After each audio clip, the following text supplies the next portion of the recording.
Hello guys, welcome to my YouTube channel. இன்றைக்கி நம்ம எல்லாருக்கும் ஒரு புதுசான ஒரு யூஸ்ஃபுல்லான வீடியோ தான் பார்த்துருந்தோம். அதாவது நேற்று நம்ம Raji and Asian Debbie game அம்மா லேப்டாப்பில் எப்படி இன்ஸ்டால் பண்ணி விளையாடுறத பற்றி வீடியோ போட்டிருந்தோம். நான் வீடியோ லிங்க் கீழே டிஸ்கிரிப்ஷனில் கொடுக்குறேன், மறக்காமல் செக் பண்ணி பார்த்துக்கோங்க. அந்த வீடியோவோட கண்டினியூஷன் தான் இது. அந்த வீடியோவில் வந்து நமக்கு வந்து இந்த கேமோட எஃபிஎஸ் வந்து மிஞ்சி போனால் ஒரு 10 எஃபிஎஸ்லேருந்து 7 எஃபிஎஸ்குள்ளே தான் கிடச்சிருக்கும். ஆனால் இப்போ நம்ம பண்ண போகிற ஒரு சின்ன கிராஃபிக் செட்டிங், அதாவது ஒரு சின்ன செட்டிங் மாடிஃபிகேஷனால் இன்றைக்கி நமக்கு வந்து எஃபிஎஸ் வந்து மினிமம் ஒரு 30 எஃபிஎஸ்குள்ளே வந்து இந்த கேம் வந்து நம்ம வந்து ஈஸியாக நம்ம வந்து அம்மா லேப்டாப்பில் விளையாட முடியும். அதை பற்றி தான் நீங்கள் நம்ம வீடியோவில் பார்க்க போகிறோம். வழக்கம் போல் வீடியோக்குள்ளே போகிறதுக்கு முன்னாடி நம்ம வீடியோவை லைக் பண்ணுவாங்க, லைக் பண்ணிக்கோங்க. அப்படியே நம்ம சேனலை சப்ஸ்கிரைப் பண்ணுவாங்க, சப்ஸ்கிரைப் பண்ணிக்கோங்க. பக்கத்தில் இருக்க பெல் ஐகானை பிரஸ் பண்ணி வச்சிங்கன்னா நான் போகிற வீடியோலாம் உங்களுக்கு நோட்டிஃபிகேஷனாக உடனுக்குடன் கிடச்சிட்டே இருக்கும். இப்போ வாங்க ராஜி த கேமில் விளையாட போகலாம். ஓகே காய்ஸ், இப்போ நம்ம ஃபஸ்ட்டு என்ன பண்ணணும்னு கேட்டிங்கன்னா ஒன்றும் பண்ணாதீங்க. ஃபஸ்ட்டு நம்ம வந்து கேம் லான்ச் பண்ணி கிடைக்கிற எஃபிஎஸ் வந்து எவ்வளோ எஃபிஎஸ் பார்த்துலாம். அதுக்கப்புறம் நம்ம பண்ண போகிற செட்டிங் மாடிஃபிகேஷனில் எவ்வளோ எஃபிஎஸ் கிடைக்குதுன்னு பார்த்துலாம். இப்போ நம்ம வந்து ராஜி அண்ட் ஏஷியன் டெப்பிக் கேம் வந்து ஓப்பன் பண்ணிக்கலாம். நான் கொஞ்சம் சீன்லாம் கட் பண்ணிடுறேன், ஏன்னா வீடியோட லென்த் வந்து ரொம்ப அதிகமாக இருக்கும். லோடிங் ஸ்க்ரீன்லாம் கட் அவுட் பண்ணிடுறேன். நீங்கள் கேம் ப்ளே வீடியோவில் பாருங்கள், உங்களுக்கு வந்து லோடிங் ஸ்க்ரீன் அவுட்லாம் அப்படி தான் வரும். ஓகே காய்ஸ், இப்போ நமக்கு வந்து கேம் வந்து லோட டைம் முடிஞ்சிருச்சு.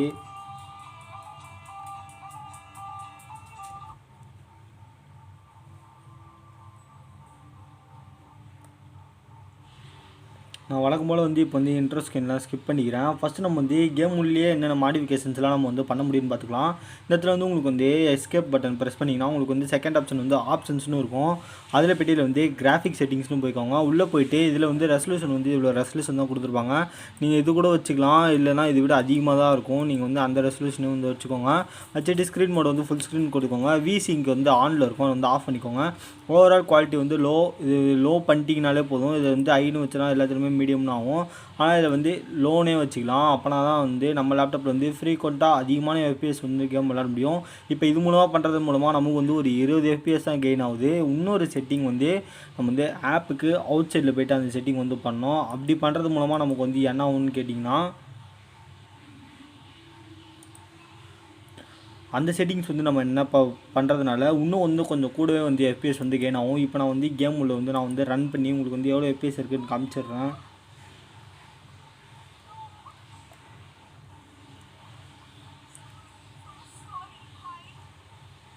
நீங்கள் ராஜி அண்ட் ஏஷியன் டெப்பிக் கேமோட டவுன்லோடட் கேம் ப்ளே, அதாவது டவுன்லோட் பண்ணி நம்ம கேம் ப்ளே போட்ட வீடியோ பார்க்கலன்னா மறக்காமல் அந்த வீடியோவை பார்த்துட்டு வந்துடுங்க.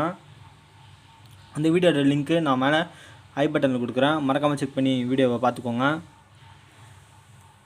இப்போ நமக்கு பார்த்தீங்கன்னா எப்படியும் ஒரு மேக்ஸிமமாக ஒரு 19 எஃபிஎஸ் தான் வந்து நமக்கு வந்து கிடைக்கிது. பரவாயில்ல, கேம் ப்ளே வந்து பரவாயில்லாமல் தான் இருக்குது. ஓகே, இப்போ நம்ம அடுத்து பண்ண போகிற செட்டிங் வந்து என்ன செட்டிங்னு பார்த்தீங்கன்னா, நம்ம இப்போ வந்து கேம் வந்து எக்ஸிட் பண்ணிக்கலாம். இப்போ நம்ம வந்து கேம் வந்து எக்ஸிட் பண்ணிட்டு வெளில வந்தாச்சு. இப்போ நம்ம வந்து என்ன பண்ண போகிறோன்னு கேட்டிங்கன்னா, நம்ம வந்து டிஸ்பிசியில் போய்க்கலாம். டிஸ்பிசியில் போயிட்டு ஓகே காய்ஸ், இப்போ வந்து டிஸ்பிசி வந்து ஓப்பன் பண்ணிக்கோங்க. டிஸ்பிசி ஓப்பன் பண்ணிட்டு அதில் வந்து லோக்கல் டிஸ்க் சி இருக்கும், அதை ஓப்பன் பண்ணிக்கோங்க. ஓப்பன் பண்ணிவிட்டு இதில் வந்து உங்களுக்கு வந்து யூசர்ஸ்னு இருக்கும், அதை ஓப்பன் பண்ணிக்கோங்க. ஓப்பன் பண்ணிவிட்டு இதில் வந்து உங்களுக்கு வந்து ஹிடன் ஐட்டம்ஸ்னு இருக்கும், அதை வந்து எனேபிள் பண்ணி வச்சுக்கோங்க. அதுக்கப்புறம் நீங்கள் கொடுத்துருக்க, அதாவது உங்களுக்கு சிஸ்டம் ஓப்பன் பண்ணுறப்ப ஒரு பேர் கேட்டிருக்கும், அதில் நீங்கள் கொடுத்துருக்க பேர் வந்து இதில் வரும். மோஸ்ட்லி வந்து கவர்மெண்ட் லேப்டாப் வந்து எல்காட்டன் தான் இருக்கும். இப்போ இதில் வந்து Lenovo நான் சேவ் பண்ணிருக்கேன், Lenovo இருக்குது, அது உள்ளே போய்க்கலாம். அது உள்ளே போன பிறகு இந்த இடத்துல வந்து உங்களுக்கு வந்து கீழே வந்து ஆப் டேட்டான்னு இருக்கும். ஆப் டேட்டா உள்ள போய்க்கோங்க. ஆப் டேட்டா உள்ள போனோடனே இந்த இடத்துல வந்து லோக்கல்னு இருக்கும், அது ப்ரெஸ் பண்ணிக்கோங்க. அதில் போயிடனே இந்த இடத்துல ராஜின்னு உங்களுக்கு இருக்கும். அது உள்ளே போன பிறகு இந்த இடத்துல சேவ்டுன்னு இருக்கும், அதில் போயிட்டு கான்ஃபிக்னு இருக்கும். இந்த கான்ஃபிக்னு இருக்கிறது போய் இப்போ நம்ம வந்து செட்டிங்ஸ் மாற்ற போகிறோம். இல்லை வந்து விண்டோஸ் நோட் பேட் எடிட்டர் அப்படின்னு இருக்கும், அந்த ஃபோல்டரில் போய்க்கோங்க. இந்த இடத்துல வந்து கேம் யூசர் செட்டிங்ஸ்னு இருக்கும், இதை ஓப்பன் பண்ணிக்கோங்க. இது ஓப்பன் பண்ணோடனே உங்களுக்கு வந்து ஒரு நோட் பேட் அப்படின்ற ஒரு இது வந்து ஓப்பன் ஆகும். இதில் கீழே போயிட்டு இல்லை லாஸ்ட்டாக ஸ்க்ரோல் டவுன் பண்ணி வந்துட்டிங்கன்னா இந்த இடத்துல வந்து வியூ டிஸ்டன்ஸ் குவாலிட்டின்னு இருக்கிறது எல்லாத்துலேயுமே நீங்கள் வந்து 0ன்னு சேஞ்ச் பண்ணிக்கோங்க. எல்லாம் ஓகே, இப்போ நம்ம வந்து எல்லாத்துலேயுமே வந்து 0ன்னு சேஞ்ச் பண்ணியாச்சு. இதுக்கப்புறம் நம்ம வந்து ரெசல்யூஷன் வந்து சேஞ்ச் பண்ணிக்கலாம். ரெசல்யூஷன் இந்த இடத்துல வந்து உங்களுக்கு வந்து இருக்கும். இந்த இடத்துல resolution size X and resolution size ஒன்று இருக்கும். இந்த இடத்துல நம்ம வந்து 800x400 இதை மட்டும் சேஞ்ச் பண்ணிக்கலாம்.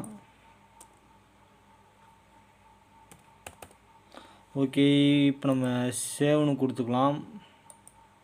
சேவ் கொடுத்துட்டு இப்போ நம்ம வந்து கேம் ஃபைலில் உள்ள போய்ட்டு எப்படி இருக்குன்னு பார்க்கலாம். ஒரு வெளில வந்துட்டு ஒரு 2 டைம்ஸ் ரெஃப்ரெஷ் பண்ணிக்கோங்க.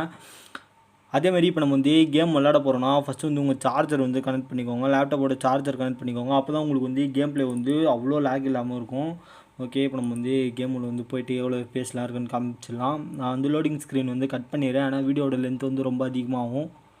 ஓகே காய்ஸ், இப்போ நம்ம வந்து கடைசியில் வந்து கேம் உள்ள வந்து வந்தாச்சு. இது வந்து ப்ரெஸ் எனி பட்டன் கொடுத்துருக்காங்க, நம்ம வந்து பட்டன் ப்ரெஸ் பண்ணிக்கலாம். இதெல்லாம் நமக்கு வந்து ஸ்டோரி மோட்லாம் வந்து தேவையில்ல. இது நான் சொன்னல, உங்களுக்கு வந்து இந்த மாதிரி ஸ்டோரி மோட் வந்து பார்க்கலாம்னா இந்த செட்டிங்கில் வச்சு நீங்கள் வந்து ஸ்டோரி மோட் பார்த்துக்கலாம். உங்கள் சிஸ்டமுக்கு வந்து அவ்வளோ இது இருக்காது. ஆனால் ஸ்டோரி மோட் பார்க்குறப்ப மட்டும் லிட்டிலாக கொஞ்சம் அங்கங்கே லேக் இருக்கும். இப்போ இதனால் வந்து நம்ம இப்போ வந்து ஸ்டோரி வந்து ஸ்கிப் பண்ணிக்கலாம்.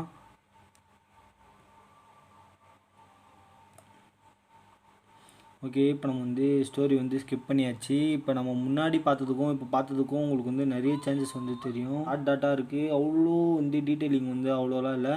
ஆனால் உங்களுக்கு வந்து எஃப்பிஎஸ் வந்து கொஞ்சம் அதிகமாக கிடைக்கும். அதே மாதிரி வந்து உங்களுக்கு வந்து இதை காமிச்சிச்சு. உங்களுக்கு வந்து எஃப்பிஎஸ் வந்து மேக்ஸிமம் வந்து ஒரு 34 எஃப்பிஎஸ் வரைக்கும் உங்களுக்கு வந்து ஒரு 30 எஃப்பிஎஸ் வந்து வரைக்கும் வந்து கிடைக்கிது. ஆனால் நம்ம வந்து ரெசல்யூஷன் நிறைய சேஞ்ச் பண்ணிருக்கோம், அதனால் வந்து இவ்வளோ பிக்சல் வந்து பிரேக் ஆகுது. ஆனால் உங்களுக்கு வந்து எஃப்பிஎஸ் வந்து அதிகமாகுது. அப்படி உங்களுக்கு வந்து எஃப்பிஎஸ் எனக்கு கம்மியாக இருந்தாலும் போதும் ப்ரோ, எனக்கு வந்து பிக்சல்லாம் பிரேக் பண்ணக்கூடாது, கிராஃபிக்ஸ்லாம் கொஞ்சம் நல்லா இருக்கணும்னா நான் ஃபஸ்ட்டு பண்ணி இந்த செட்டிங்லேயே வச்சு வந்து விளையாடிக்கோங்க. இந்த செட்டிங் வந்து கொஞ்சம், அதாவது இந்த எஃப்பிஎஸ் ஏற்றணுன்னா மட்டும் இது வந்து ட்ரை பண்ணுங்கள். அப்படி இல்லைனா அது வந்து ட்ரை பண்ண தேவையில்ல. நம்ம வந்து டிஃபால்ட் செட்டிங்ஸே வச்சு நம்ம வந்து விளையாடிக்கலாம், ஒன்றும் பிரச்சனை இல்லை. டிஸ்பிசியில் போய்ட்டு அந்த செட்டிங்ஸ் பண்ணுறது வந்து நீங்கள் வந்து பண்ணிக்கலாம். ஆனால் அப்படி பண்ணுறது மூலமாக என்ன ஆகுதுன்னு கேட்டிங்கன்னா, நீங்கள் வீடியோவில் பார்த்துருப்பீங்க, நிறைய இடையில வந்து டாட்டாக இருக்குது. கொஞ்சம் வந்து பார்க்குறதுக்கே நல்லா இல்லைன்னு தான் சொல்லுவேன். அதாவது கேம் வந்து விளையாடுறப்ப பார்க்குறதுக்கு சுத்தமாக நல்லா இல்லை. ஆனால் கேம் உள்ளே போய்ட்டு நம்ம வந்து டிஃபால்ட் செட்டிங்ஸ் வந்து மாற்றுறப்ப உங்களுக்கு வந்து கேம் ப்ளே வந்து ரொம்ப சூப்பராகவும் இருக்குது. கேம் வந்து பார்க்கவும் வந்து உண்மையிலே வந்து சூப்பராக இருந்துச்சு. ஓகே காய்ஸ், இந்த வீடியோ உங்களுக்கு பிடிச்சிருந்தா மறக்காமல் இந்த வீடியோக்கு ஒரு லைக் பண்ணிக்கோங்க. முடிஞ்ச அளவுக்கு உங்கள் நண்பர்களுக்கு இந்த வீடியோவை ஷேர் பண்ணி விடுங்க. ஓகே காய்ஸ், இது போல் வேறு ஒரு வீடியோவில் நான் உங்களை வேறு லெவலாக வந்து சந்திக்கிறேன். எப்படிக்கும் உங்கள் ஸ்மார்ட் கோகுல். குட் பாய்.